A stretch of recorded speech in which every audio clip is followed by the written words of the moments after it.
So much of the process of transformation or spiritual growth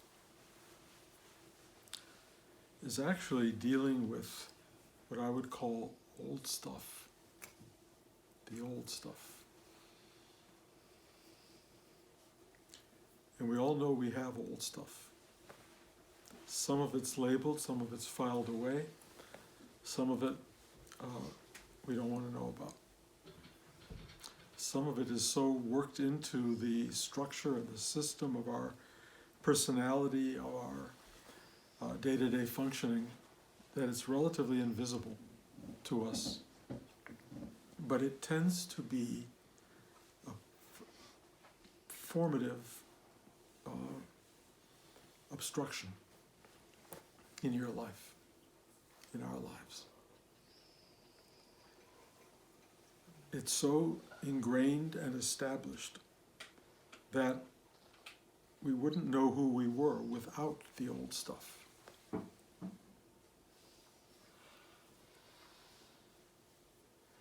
In some cases, it's important to eradicate the old stuff, especially if it is corrosive, destructive, toxic, limiting, frightening. And in other cases, it's just who you are, and it's part of the building block of your nature.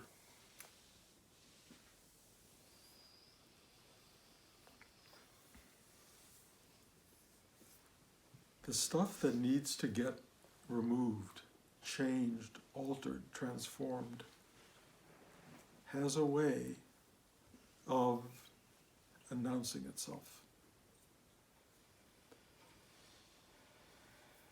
It's called pain. It's called suffering. It's called discomfort. And when it presents itself, you can choose to look at it head on and try to ameliorate it in some way, or you can just do the thing you've been doing for most of your life, which is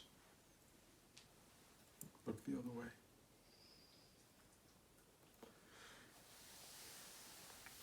Spiritual work, if there's such a thing, is the process of lightening your spirit or your sense of being so that it is not held in place by these strictures that are so old,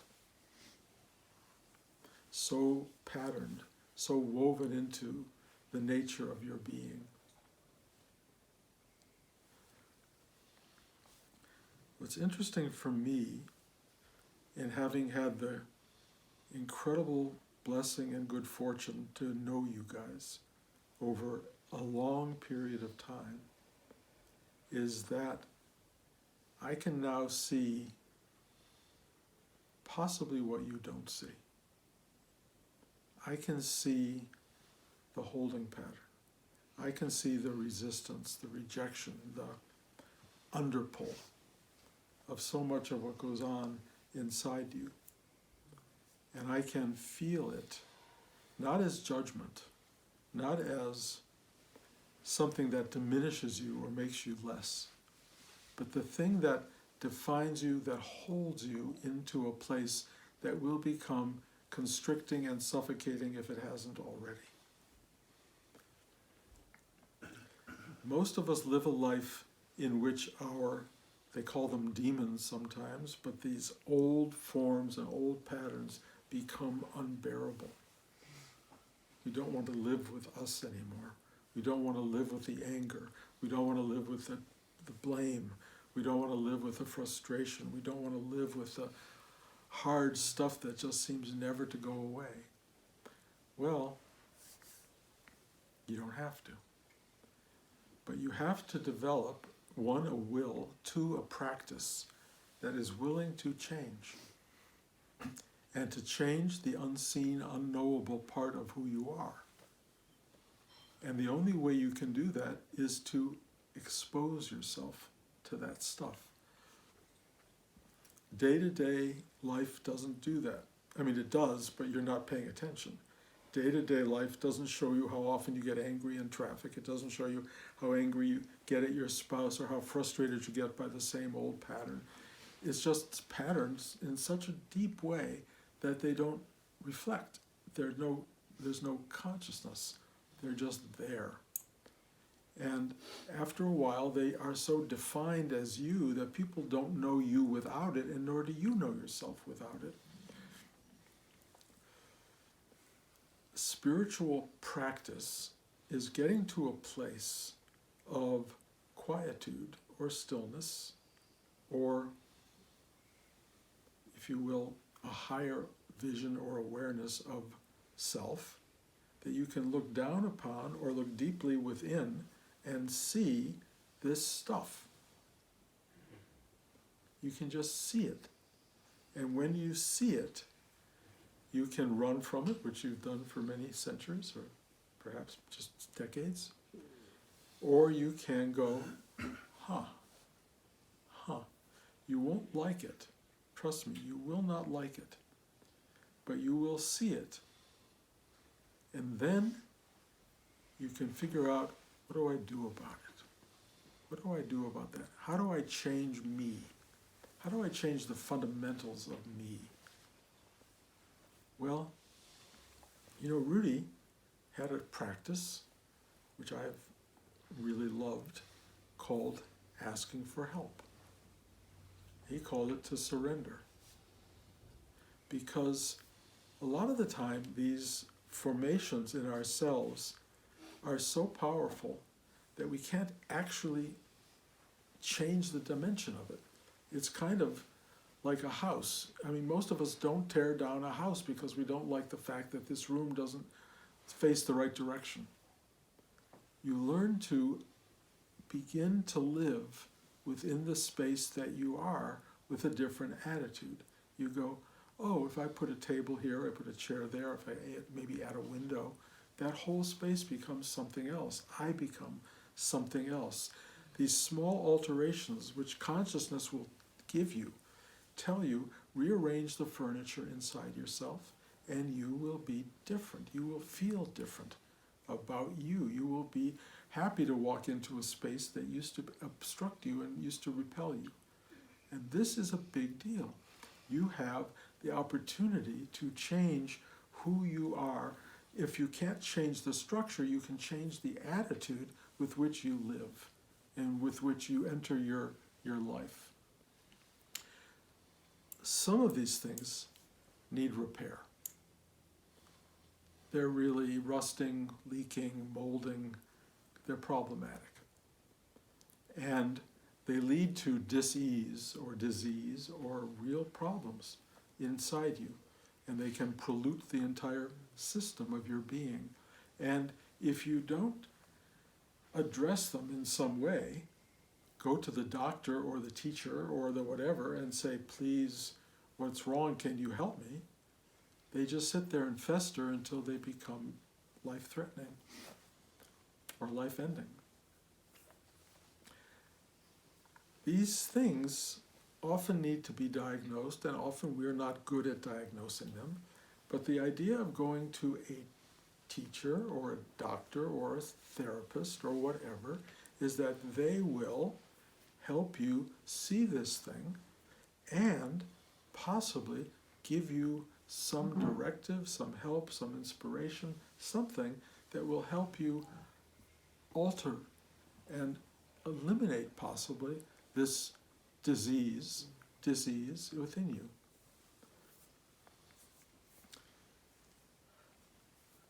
What I do, which is for me shockingly unexpected in my life, is having sat still for a very long time, for over half a century now of practice, having had a really great teacher named Rudy, having had other great teachers named all of you, I have started to be able to look really clearly and deeply at all of you without judgment, but with a deeply open heart.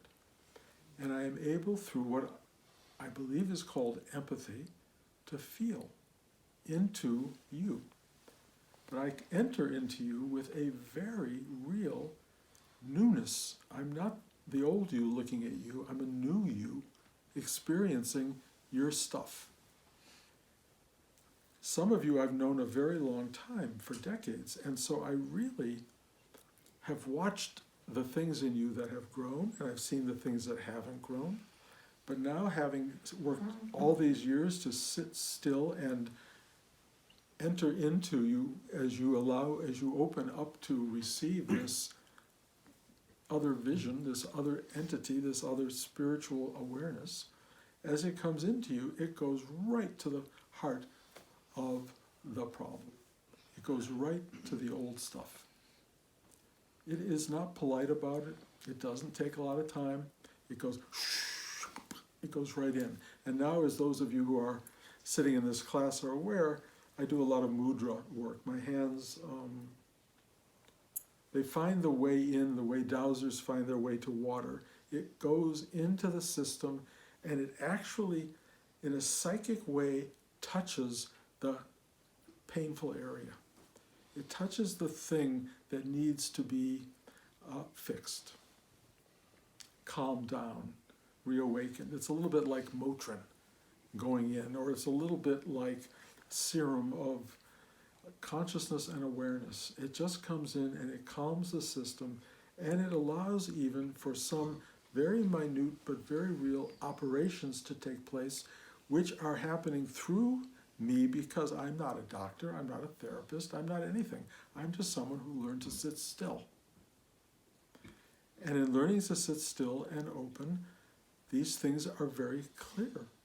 They are not magical to me, they are not mystical, they're just, oh, this empathy goes in and it touches you where you need to be touched. And it opens stuff up that will turn you into people who change, who transform, and ultimately will sit still after your own years of practice and do the exact same things with others. Everyone here who is sitting here, potentially everyone listening to this talk, will evolve an ability to feel profoundly, deeply, clearly for others. And as you empty yourself out more and more, and you become more clear and aware, something in you will start to, if you will, be told how to help another, what to do. It will also still be available to you, because I, like you, still have old stuff, hidden stuff. And it keeps coming in, or not coming in, the awareness keeps coming in and showing it to me. And what we all discover is that the oldest stuff is the stuff we've kept hidden for a long time for a reason. We don't want to see it. It's our rigidity, it's our anger, it's our hostility, it's our meanness, it's our frustration, it's our terror, panic, horror. All of this stuff, trust me, is built into all of us. And we don't want to see it, but certain events in life will bring them to the fore. And if you do a meditative spiritual life, they will have an opportunity to reveal themselves, and you will have an opportunity to greet them with or this kind of gentility, this embrace, this love. You know, we're lucky we have children. Tara's daughter Grace is here today, and Grace is one of those people who's got the perfect name. She graces everyone around her. If you feel what it feels like to hug a child like Grace, or almost any child, but Grace is specifically graceful, you go into that grace, and it does something to you chemically. It goes, that's what spiritual work does. It goes into you quietly. That's what a teacher does. It loves you in the same way that Grace loves you. It goes in and it takes care of business. Now the problem with old stuff is that it's patterned and it wants to come back at you again. And so it will get broken down and it will reconstruct itself. And having now worked with many of you for 40 years or more, I have watched this thing get broken down and come back over and over and over and over. And the only way I deal with that, which is something that Rudy taught me, which was really important, was that you must have infinite patience. Not judgment, not anger, not get out of my life, it's not working, you're not working, I don't care. Never that. It's willingness to be there till the very end. Because a lot happens at the very end. And since I don't know where I am in terms of the very end, but I know I'm closer to the very end than I was before. As you move toward the end, all of this stuff becomes very revelatory. The old stuff really starts to make itself known in ways that it didn't when you were really busy doing the day-to-day life. Learning how to become aware of the old stuff and learning how to go, thy will be done, yes, learning how to embrace it, how to take it in and go, I get it, I get why you're there. I will live with you until the very last minute, but I will live with you in a state of grace, in a state of acceptance, in a state of allowing. I'm not trying to make you go away. You're so foundational and fundamental. It's not going to get different, but I can be different in how I relate to you. That's kind of where you arrive at. You look at all the old stuff and you go, yep, there it is. There's the fear. There's the panic. There's the love. There's the constriction. There's the judgment. All that stuff. And you go, but there's this new capacity in acknowledging, recognizing, and seeing this stuff that allows you to dance with it differently. And that's where change happens. Not that you eradicate it, you just learn new steps. And you deal with the totality of you in a different way. And what happens is something that may be the best outcome of spiritual practice, and it's called harmony, or equilibrium, and acceptance, and a certain calmness, and a certain assurance, and a certain okayness.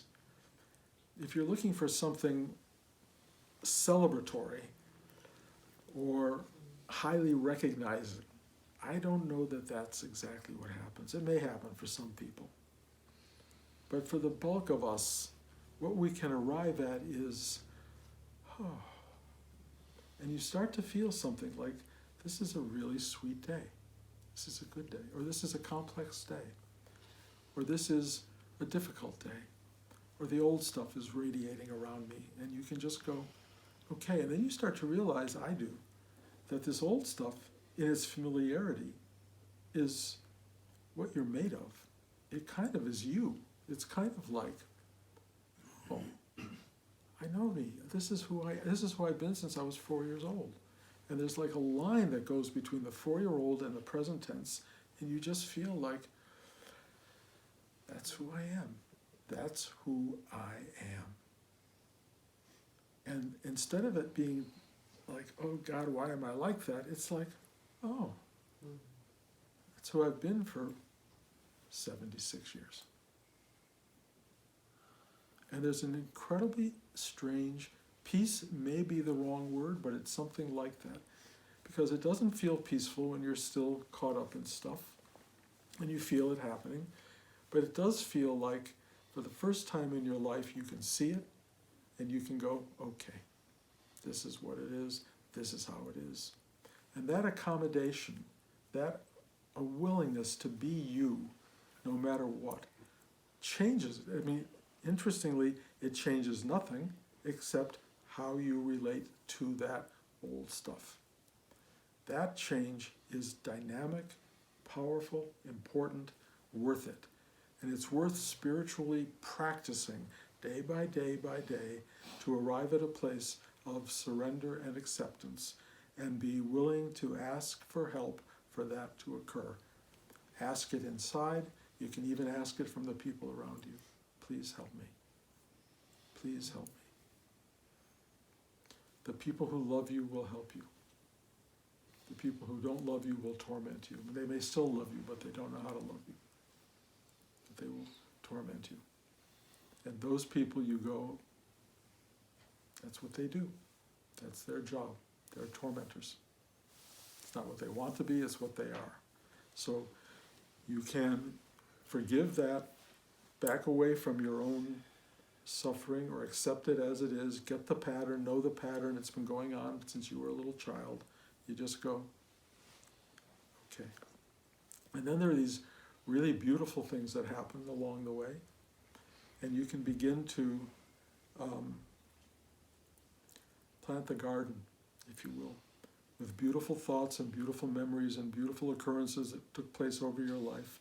And you put a little garden just outside the front door, or a big garden. And you start to take the good stuff and you turn it into something really lovely, beautiful, flowering regularly, needing your attention, needing your work. You do the weeding. I'm not trying to go into another metaphor here, but I'm trying to give you a sense that there's a way that you can dig into your past, into the old stuff, and turn it into something really worth it, that you appreciate it. I've been having this feeling this last week. I have no idea why, but I have not gone to a doctor who's told me that I have weeks to live, but I feel like I have gone to a doctor who told me I have weeks to live. And I may. I mean, I have, there's no reason to think otherwise. But suddenly I am living the intense poignancy of knowing these are the last times that I will see and feel and see and touch and have and be around everything. So when you arrive at that moment, it's unbelievable how beautiful stuff gets. It's unbelievable how much you love every part of it, including everything that was and all the old stuff. There's just this enormity of gratitude and openness to this life that you lose so much of if you take it for granted. If you can get in touch with that it's coming to an end, and trust me, it is, and does. If you can get in touch with that, that's a big piece of information in terms of dealing with the old stuff. You go, were it not for the old stuff, I wouldn't be here watching that sunset. I wouldn't be picking that flower. I wouldn't be drinking that club soda. Everything suddenly just takes on a whole new texture and wonder. Nothing new really, but it's like, oh. And life becomes that. Suffering becomes part of it too. You suffer, but go, yeah. I mean, it's like, it's so rich. The environment inside is so rich. And that richness is built on a foundation of old stuff. It's really about the old stuff. So, as long as you guys come to this class, there will be an effort made from whatever it is that flows through this body-mind construct that will reach empathetically into you and go to the old stuff. And it will try to either plant flowers or help you dig out the roots and find a way into making it fertile soil. That's what we do here. We'll turn this into something worth doing. You don't have to come here to do it. You can do it by yourself. But it's very nice to have a gardener around to help. And so if you want, and you want somebody with some skill set, which I never imagined I would have, but somehow have been given, I'm happy to use it for every one of you. And there's enormous love for you guys. I mean, enormous love. And it goes in. It just goes in.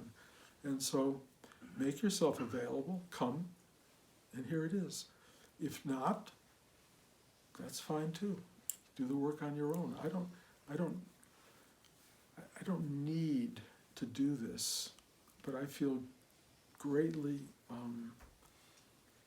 blessed to be allowed to do it. So we'll keep sitting here, and if you show up or listen to these talks or whatever, the knowledge implants itself. If you're open and you're available, it will grow and it will transform you, and you will find yourself after all these years taking the deepest nurturing foundational stuff of your life and turning it into something really beautiful. Watering cans are ready. Thank you. Question? I have a question. What is it that I'm not seeing in myself? Say again? What is it that I am not seeing in myself? You really want that answer? Yes, I do.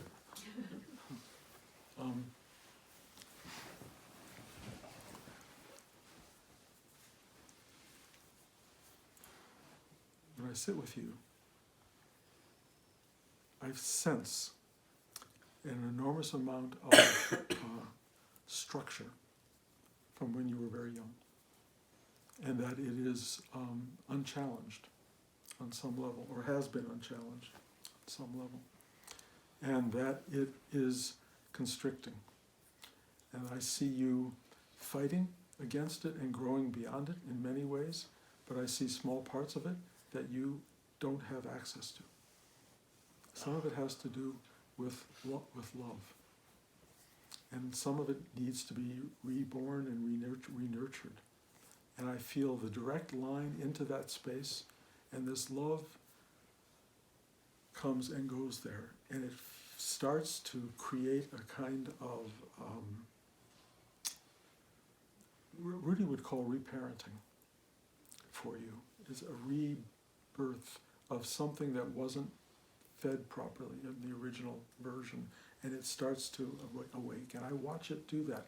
Now, I'm not always given an intellectual clarity about what it is, but it tells me where to go, and it gives me a strong feeling of what's missing, and I could feel inside there's a parental something that is, this is how it is, and there's a part of you that knows, no, it's not how it is, but there's a battle in a way between these forces. I'm feeling something of that nature. And so that's where it kind of aligns. And it is not trying to break that out. It's trying to allow you to use this love and compassion to thank them, even for the structure that you are now rising above. And that's kind of, it's a very simple version of it, but that's kind of what I see. Does that speak to you at all? Yes, thank you. Yes. Well, I would love to know too, but I'm sure everyone would.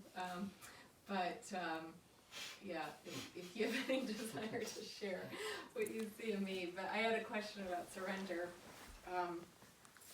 So surrender is so simple, but it's also so deep, and I have different understandings about it at different times. Sometimes it's like surrendering that which I can't seem to, shift, or sometimes it's a surrender just to open, or sometimes just surrender to the unknown and surrender to what is. So maybe you could talk.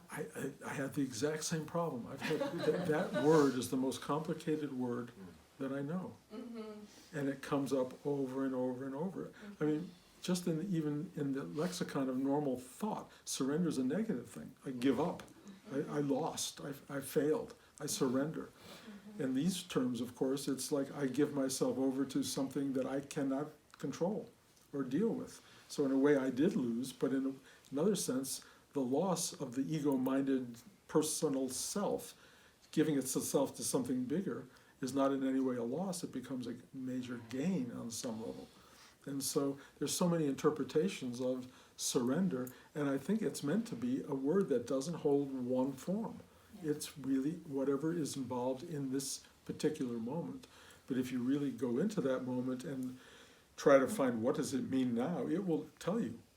It will tell you, what do I surrender? Please help me to surrender, to let go. Yeah. And if you can see the stuff that you're holding on to, that's obstructing something in you, and you can learn to let it go. And sometimes it's a muscular thing, sometimes it's an emotional, sometimes it's an environmental thing. We're such complicated beings, and you, to be very specific, are more complicated than most. You have come through, probably in this entire room, more struggle, more difficulty, more unhappiness, more stuff to be worked on than almost anyone I know, and as a result, you are one of the most flowering of people with still a lot of stuff. You got a lot of old stuff. And I see somebody who's worked on it and worked on it and worked on it, and I am in awe of how you function in this world, because it is not easy to be you. On the other hand, if you didn't do this, we would never be having, I would never run into you. There would never be a dialogue. If you have given into all of the reasons you have to, be sad or to be lost in the world, our paths probably wouldn't have crossed. So you did something to bring yourself to the table. This force inside recognizes that and rushes to embrace and help and aid in every possible way the emergence of this being that you truly are. And it feels, and so when I work with you, there's so many different pockets, seriously, and so many different places that it has to go at any given moment. And one of the main problems that I have with you is that there is often a presentation of who I'm here, like an ego-minded, oh, hi, welcome. And I, as soon as I see that, I have to go past that, because I'm not trying to relate to that person. I'm trying to get past that person. So when you greet me internally as, oh, hi, come on in, you're already in the way. You're already marshaling what table I should sit at and what chair I should go to and how you would like me to be in the house. And that's not going to take care of it. Because I want to go to the places you don't exactly want me to go. And so I have to find my way around that. So whenever I see you giving me that greeting, I completely undermine it. And a number of people do that here. They greet you, it's a safety zone. Yeah. Hi, here we are together. I am I and you are you, and we're going to do this thing together. And that's fine, but a real surrender goes, I am here and I need your help and guidance, and I make myself available to this, what we'll call higher energy, although I think giving it a name higher is kind of, pretending that it's something. I mean, it's just, you call it empathetic energy. Just empathetic. And it knows what to do, and it knows where to go. And if it doesn't, it won't. If it doesn't, it will shut me out. And I go, but that's very rare, honestly. Most of you are so available and open that it knows exactly what to do, and it goes, and it does it. And at the end of a class, you have had an experience that nothing else in your day-to-day life usually will ever allow to take place. So you could go through years and decades and centuries, if you will, of being and never have anyone come in and do this. The closest we get is being loved by somebody, but as we all know, love is a two-way street. I love you, you love me. This thing doesn't want anything back. Trust me, it wants nothing back. I can't even begin to understand that. The only thing that I get from what I'm doing is that there's less of me to be around, which is my own thing, because that's scary. Truly, losing you to everything is like, who am I? And as I've described, I think in the last 10 classes I've talked about, I often wake up and go, I don't know who I am or where I am anymore. Especially partly because we moved, partly because it's just, winter, and haven't been in winter in 35 years. There's just so much newness. And so what's happening is this thing that falls away becomes a bigger gift to whoever else comes in the room. And I saw that with Rudy. He just got bigger and bigger and bigger and bigger and more expansive. And there was like no Rudy left. And so I don't need this this Bruce thing is really interesting. And if it didn't have grandchildren and it didn't have my wife and children, I wouldn't reference it very much. I'll reference whatever's in front of me, which is really interesting. And the most wonderful people are appearing in front of me over and over and over. I have never seen anything like it. The people who work on my house, the people who help us in the house, the mailman, the FedEx guy. I have never seen so many wonderful people, ever. You were on the West Coast too long. Maybe. that may well be.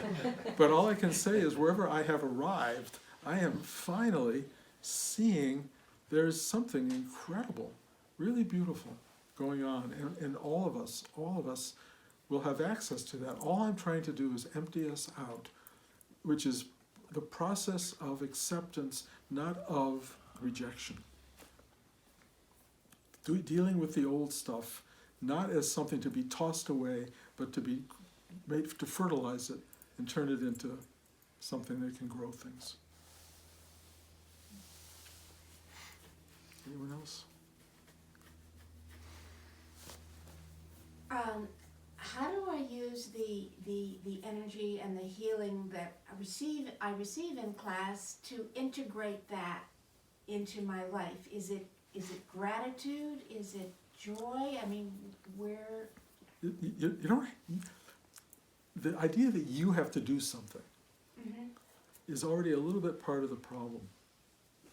Because you think there's a you who will get something that will make you better. What it really is going to do is remove you more and more from the equation. And this thing that you want to have happen will be happening in spite of this ownership that you try to have with it. There's no ownership.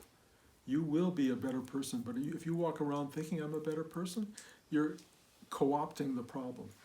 You're taking the credit. This person will become so simple, so available, and so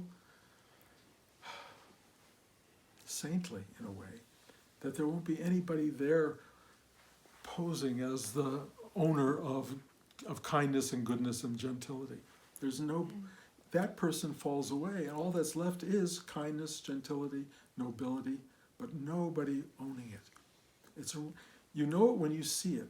You know, we see it occasionally in movies, and there's the idea that there's someone there who's just been,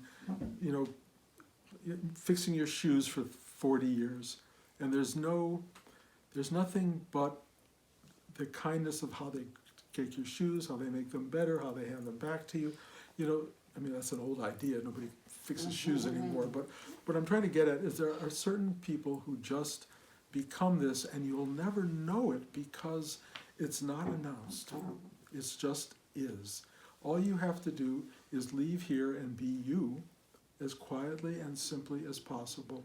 And you and Chris will walk away from here, class by class, being happier, lighter, sweeter, easier, more appreciative and grateful, as you said.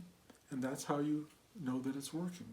But the idea that you become a teacher, a good person, person to be celebrated, it's the antithesis of what really can occur here.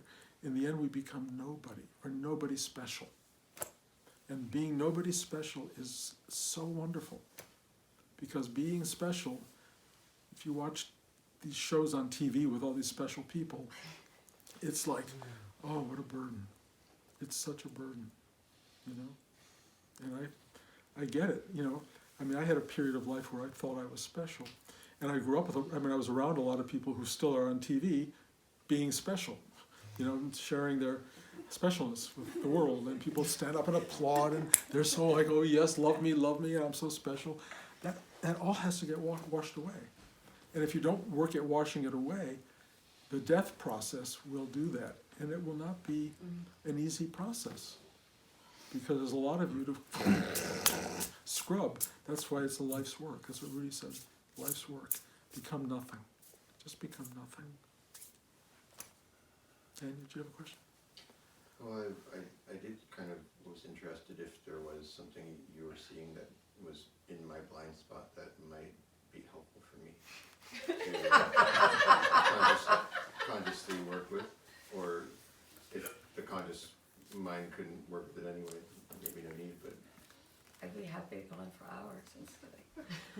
That's the danger's asking with somebody like.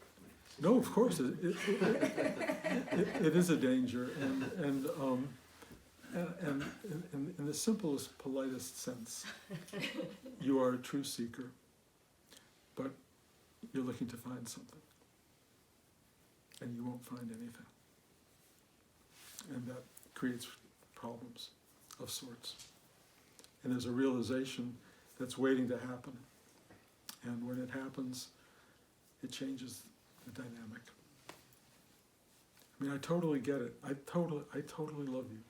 And I really love the seeker in you. It's a true, deep, foundational entity, you know, but it wants to find on its own terms, and it wants to find it within confines that are knowable and acceptable and traditional, part of tradition. And I think, forgive me if this seems haughty, but I think that's not how it will be found. That it will be found outside of and beside the fact. And I think one day you'll go, oh, that'll be that.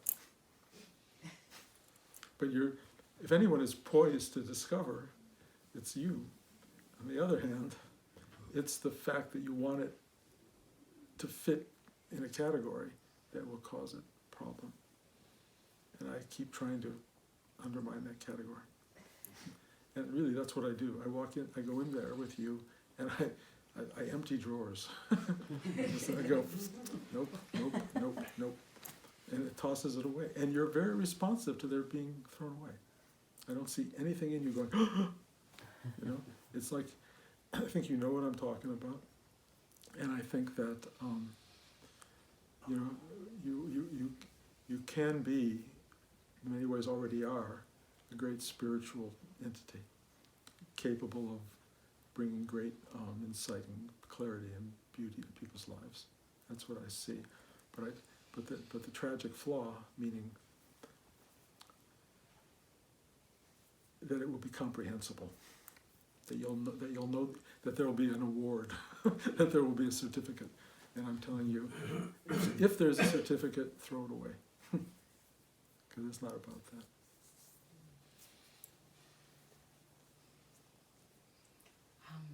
Thank you.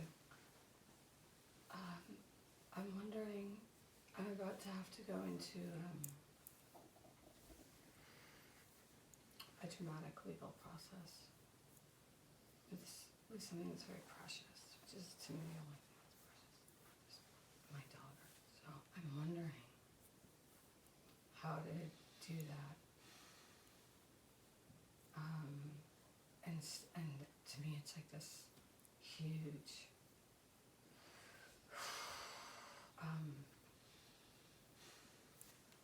maybe gift, and just trying to let go and get more and more spiritual in some way. But I'm also wondering if you have anything to say on that. And then of course, like everyone else in this room, I want to know what my blind spot is and what to work on or not to work on. Well, your blind spot is very related to exactly what you just described. You know, you've always had enormous complexity as a person, and trials and problems and difficulties in your life, emotional. There's so much stuff going on inside you that to try to label one thing or another thing, to even address one thing or another is tricky, and to be global with it is hard. But let me just put it this way for a second. You know, I mentioned a few weeks ago that my son thought he was having a heart attack and ended up in the hospital. Was not having a heart attack, but that was the thought. And then I suddenly thought, if something should happen to my son, Josh, and his wife Evan, and the kids, they're going on a vacation. Let's say there was a plane crash, and they were totally taken out of my life. I tried to imagine me going on without them. You know, I moved here to be near them. There are only certain things in life that still have sparked that kind of powerful juice, the way grace sparks juice for you. It's the purpose, it's the meaning, it's the value, it's the reason for our being here. And we all have that. And we can't imagine losing it. And most of us never even let ourselves go near that kind of imagination because it's so painful. But I have not been there. I have not experienced it. I have met people who have. There are people who have become destroyed and people who've become, I can only say, beyond noble and profound in their simplicity. I don't know how any of us would react to that kind of drama and loss, but there are two doors that one goes through. One is, why me, God? And sense of anger and hostility and fury and meaninglessness and purposelessness and great pain and suffering that ends up in more pain and suffering. And then there are some who go through the pain and the suffering and start to find they're still here. Something is still here. The only place of nourishment at all in those periods seems to come from some strange thing called sleep. And then that thing called sleep starts to announce itself a little bit during the day, like a sense of well-being that shouldn't be there because you've now lost the things you most care about in life. And yet, why is this thing there?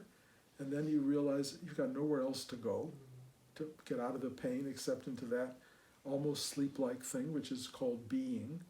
And you start to go into that, and you see that it takes you in, and it gets you through the worst of the worst, and then it starts to inform you that the worst of the worst happens to all of us in the end.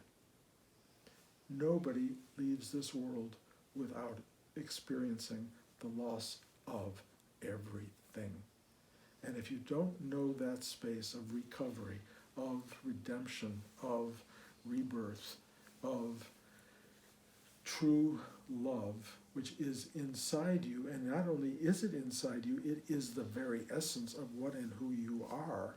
If you don't know it, you will suffer until you learn it.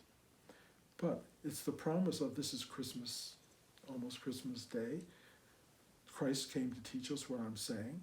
You know, there is this love. There is this great love. And that love will survive the loss of everything. And it is so hard to imagine. And I don't want to imagine it for myself, and I don't want to imagine it for you. But that love is inside you. Grace has given it a voice and a form and an acknowledgement that is like so precious and so special. So when she is with you, you'll crave it. When she's away from you, you'll crave it. But the big lesson is you will know it to be true, that grace has brought you an open heart.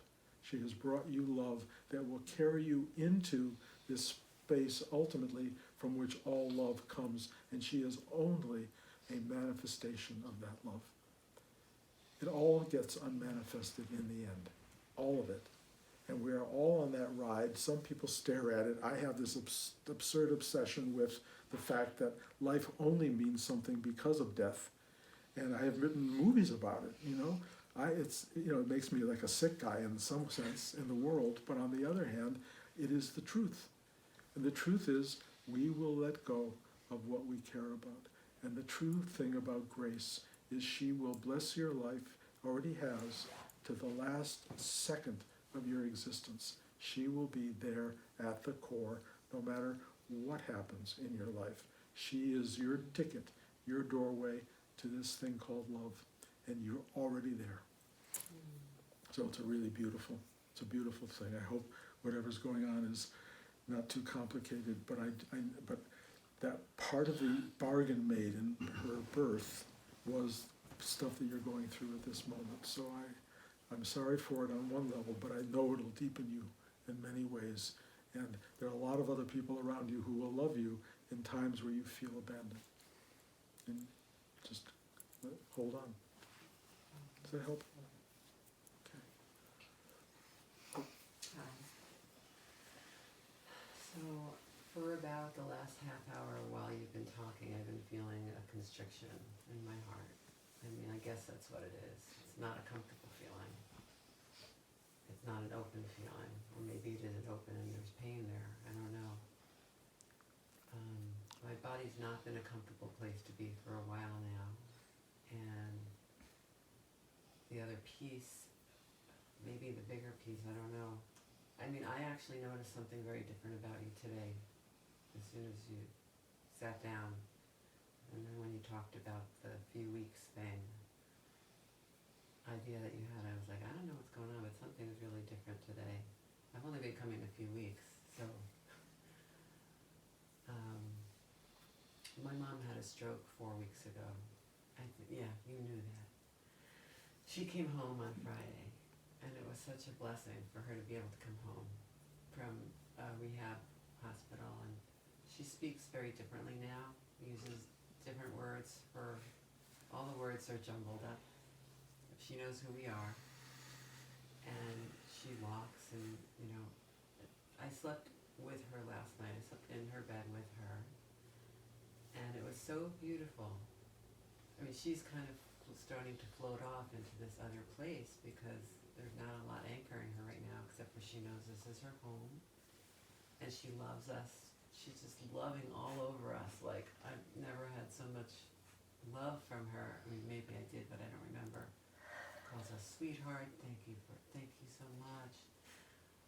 And just very simple little interactions, and just being there for when she needed to use the restroom, if she got nervous.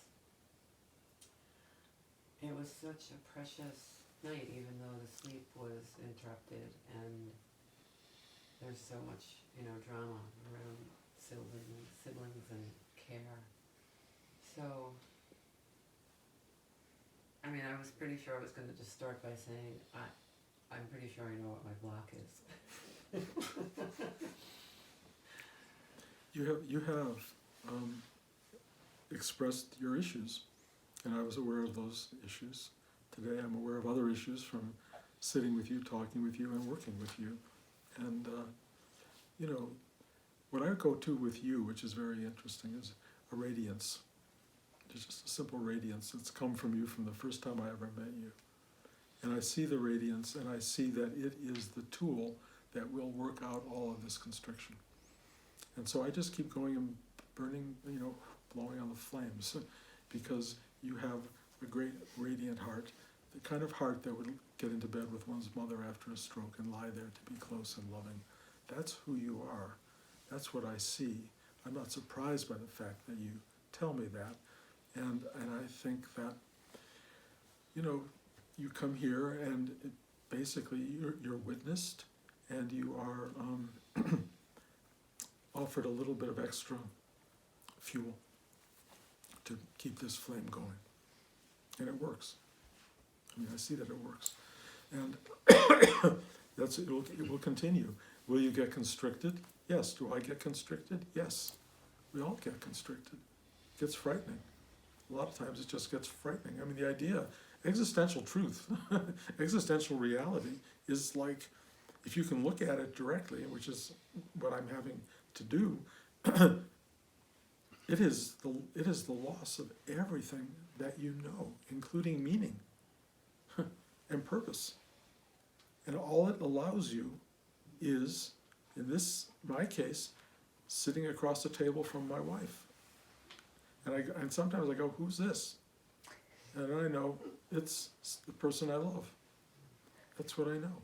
Last night we made a brisket together for dinner for our kids tonight. We have never really cooked very much because Blanche is often very teacherly in her cooking mode. You know, don't do it that way. Don't that kind of thing.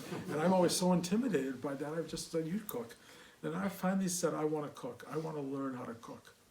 And she worked so hard last night to be gentle and kind to me.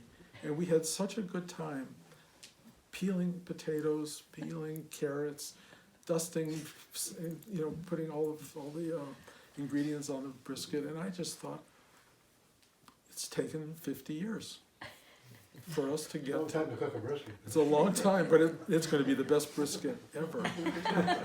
and what I'm trying to get at is, there's no rapid fire. Now I've done it. You know, I've passed second grade. Give me a diploma. It keeps happening. it keeps working, and you get the benefit if you're paying attention. And if you don't pay attention and you don't do it, you sit and fight with the same person for all those years, and you cry the day they die because you have no one to fight with. You know, that's not the way I want to do it. Anyway, I think this is a very long talk. So, like, you know, it feels like a lot of the constrictions in me keep a true expression of what wants to come through me, like in the forms of writing and different things. Like how do you surrender to, you know, to that wants to come through you? Well, you have to get beyond the wanting it to come through and giving it an opportunity to come through. Even if it means sitting in front of a typewriter or with a pad of paper and just waiting for the hand to move or the fingers to type. It's the only way to do it. And sometimes it doesn't come. And then you have to make peace with that. You really have to make peace with that's not going to be the road through which it will travel. For me it comes, it's like there's so much, and there's like this constriction that just like. Well, then keep working it. It'll give you, the more you do it, the more room it will create to get done. You know, it's real constriction comes from things that are not, they're not used.